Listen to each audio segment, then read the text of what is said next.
बिस्मिल्लाहिर्रहमानिर्रहीम अस्सलामु अलैकुम वरहमतुल्लाहि वबरकातुहू। नबी करीम सल्लल्लाहु अलैहि व आलिहि वसल्लम आपकी बारगाह अक़दस में ये सवाल किया गया, या रसूल अल्लाह सल्लल्लाहु अलैहि वसल्लम, आका ये बताएं कौन से अमल इंसानों के सबसे ज्यादा जन्नत में जाने का सबब होंगे।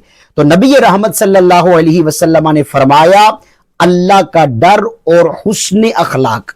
और फिर पूछा गया, आका ये भी बताएं कौन सी चीजें इंसानों के सबसे ज्यादा जहन्नम में जाने का सबब बनेगी।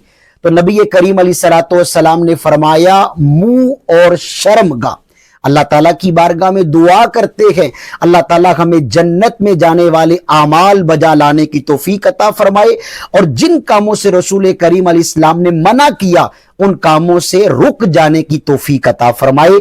आमीन बिजाहिन नबिय्यिल अमीन।